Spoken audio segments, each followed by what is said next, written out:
തുറമുഖത്തിൻ്റെ സ്ഥാനത്തുനിന്ന് ഏതാണ്ട് 70-ൽ പരം കിലോമീറ്റർ അകലെയാണ് സിംഗപ്പൂർ ബേസ്ഡ് കപ്പൽ. സിംഗപ്പൂരിൻ്റെ ഫ്ലാഗാണ് ആ കപ്പലിലുള്ളത്. കൊളംബോയിൽ നിന്ന് മുംബൈക്ക് പോവുകയായിരുന്നു എന്നാണ് കിട്ടിയ വിവരം. അതിൽ 50 കണ്ടെയ്നറോളം കടലിൽ വീണാൻ വന്നു. തീ പിടിച്ചതാണ് പ്രശ്നം എന്നാണ് പ്രാഥമികമായി കിട്ടിയ വിവരങ്ങൾ.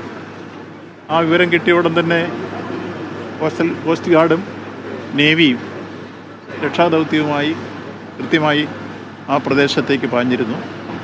ആ രക്ഷാദൗത്യം നടന്നുകൊണ്ടിരിക്കുകയാണ്.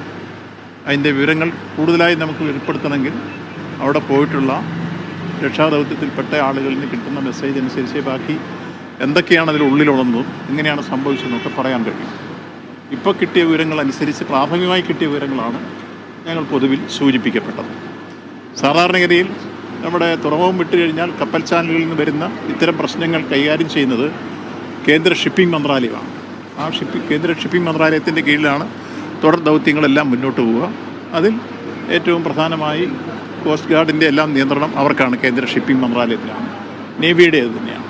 നമുക്കിങ്ങോട്ട് പാരിസ്ഥിതികമായി എന്തെങ്കിലും പ്രശ്നങ്ങൾ ഉണ്ടാകുന്നുണ്ടോ, സമുദ്രതീരവുമായി ബന്ധപ്പെട്ട് നമുക്ക് മത്സ്യബന്ധനത്തിലും പ്രശ്നം ഉണ്ടാകുന്നുണ്ടോ, ഇത്തരം കാര്യങ്ങളെല്ലാം ജാഗ്രത പാലിച്ചുകൊണ്ട് സംസ്ഥാനം നമ്മൾ മുന്നോട്ട് വരും എന്നുള്ളതാണ് ഇതിൻ്റെ പ്രശ്നം. അതാണ് പൊതുവിൽ ഇതുവരെ കിട്ടിയിട്ടുള്ള വിവരങ്ങളെ സംബന്ധിച്ചുള്ളത്. 40ഓളം ജീവനക്കാരാണ് ഈ ഷിപ്പിൽ ഉണ്ടായിരുന്നത് എന്നാണ് ആദ്യം കിട്ടിയ മെസ്സേജ്.